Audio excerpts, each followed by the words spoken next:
Oi pessoas, está começando mais um Renata Peron Cult. Estou aqui com um grande amigo que é o Dr. Dimitri Salles. Ele que é mestre e doutor em Direito pela PUC e foi o primeiro coordenador de políticas LGBT do estado de São Paulo. Nós estamos aqui para conversar um pouco sobre a conjuntura política do país. Nós vimos várias manifestações contra e a favor o governo e eu falei, nada melhor do que o Dr. Dimitri, que agora eu vou passar a só chamar de Dimitri. Por favor. Tudo bem, Dimitri? Tudo bem. É uma alegria estar aqui contigo.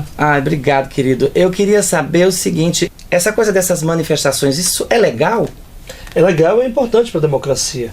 A nossa democracia foi construída com muito custo, com muita força, ao custo de muitas vidas que lutavam contra uma ditadura perversa, cruel, que não nos legou absolutamente nada de positivo. Então as pessoas manifestarem sua insatisfação com o governo, as pessoas manifestarem o desejo de mudança é indispensável para o fortalecimento da própria democracia. Claro que a gente não pode validar ou respaldar manifestações que, por exemplo, peçam a volta da ditadura militar ou que, de alguma forma, respalde atos ilegais cometidos pelos poderes constituídos. Isso não tem como validarmos, mas as manifestações em si são essenciais para a democracia. É importante que nós tenhamos as manifestações. Dimitri, diante desse clamor todo de quererem tirar a presidenta Dilma, quais são os métodos legais para se tirar uma presidenta do governo? Você tem três formas de tirar a presidenta do poder. A primeira é uma forma absolutamente pessoal, que seria a renúncia, e a presidenta Dilma já disse que não vai renunciar. Uma segunda forma é pelo processo de impeachment dentro do Congresso Nacional, e o impeachment deve se dar com bases legais constitucionais. Não é apenas um governo ruim não é suficiente para você tirar a presidenta da República. A terceira forma é, no caso da presidenta Dilma, uma eventual cassação do seu mandato pelo Tribunal Superior Eleitoral. Tirando essas formas, a única condição de você revogar o mandato do presidente da República ou tirar a presidenta Dilma seria pelas urnas, elegendo os candidatos da oposição. Ou seja, os candidatos da oposição têm que esperar o mandato terminar para poderem barganhar os seus... Eu não diria barganhar, mas para poder convencer o eleitor de que eles são melhores para ocupar a presidência naquele momento. Uma democracia se dá dessa forma. Qualquer outra tentativa de diminuir o mandato da presidenta Dilma, que não seja pelo viés da legalidade, e de uma legalidade pautada pelos princípios constitucionais da democracia, é golpe. E quando a gente alerta para os riscos de um iminente golpe, ou de violações da legalidade que possam representar uma ruptura da ordem democrática, seja por um golpe institucional, aprovando uma emenda do parlamentarismo, ou um golpe efetivo, tudo isso tende a violar os nossos direitos de cidadão. É preciso que a gente fique muito atento que o que está em jogo no Brasil hoje, a marcha que estamos caminhando, não é só para tirar uma presidenta de um governo inapto do poder, mas pode ter consequências muito graves. Então o que a gente tem avançado não só retrocede, quanto avançará contrário a esses direitos, toda uma onda conservadora que a gente já vem vivenciando no Brasil. Mas por estarmos numa democracia, ainda há possibilidade de resistência. Você tem um Congresso Nacional votando contra os nossos direitos, ou agindo de forma a não aprovar nenhum direito, a gente ainda consegue reagir. Num estado arbitrário... Que é democrático. Não. Dimitri, eu tenho duas perguntas ainda para te fazer, que eu acho que é de suma importância.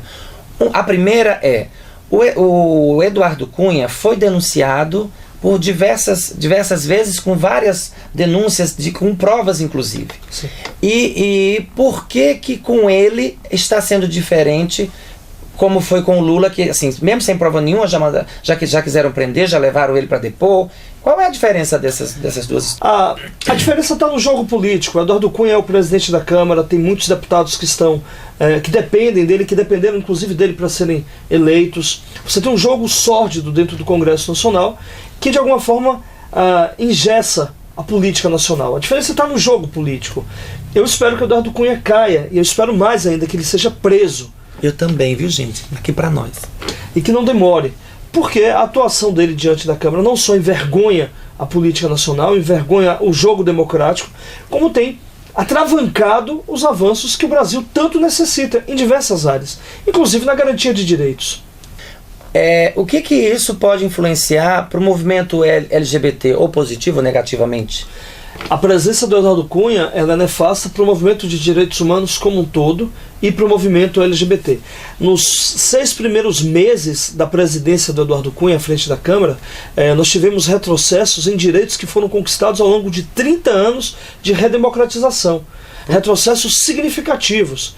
E no que tange a questão dos direitos das liberdades sexuais, das diferenças de liberdades sexuais, nós deixamos de avançar.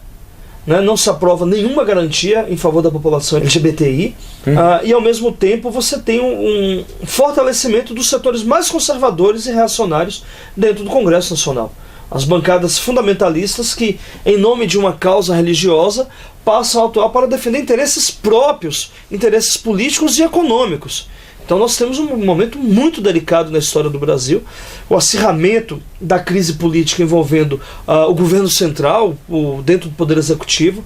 Você tem um acirramento da crise política que é também uma crise ética dentro do Congresso Nacional, que tem grande foco sobre o Eduardo Cunha, mas que se nós formos abrir as lentes e as luzes, você terá tanto deputados como senadores de diversos partidos, inclusive lideranças nacionais, envolvidas nos escândalos de corrupção e que não são investigados. Eu vou dizer uma coisa, conjuntura política, a gente poderia ficar falando aqui 3 horas, porque é muito assunto. Então eu agradeço de coração. Mas eu queria só dizer uma coisa, Renata. Pois não. Pra gente terminar. Esse é um momento primoroso, importantíssimo na história do Brasil. As crises, elas têm um efeito que podem retroceder ou avançar muito mais rápido do que avançaria num processo normal. Acho que, e eu espero, na verdade eu não acho, mas eu tenho uma esperança profunda de que todo esse processo de crise nos coloque numa situação muito melhor. Sejamos capazes de purificar as instituições, no limite que tivemos a potencialidade agora, mas sobretudo reconheçamos que o Brasil ainda está num processo de formação, de construção, e que ele não pertence a ninguém. É preciso que este país seja absolutamente de todos, não só de uma elite que sempre mandou e quer o poder de volta a qualquer custo, como tinha um cartaz que dizia numa dessas manifestações: quero o meu país de volta. Este país não é de ninguém. E esse é o momento de perceber isso. É o Dr. Dimitri Salles, Dimitri Salles, meu grande amigo. Agradeço de coração você ter vindo aqui. E Renata Peroncucci volta semana que vem.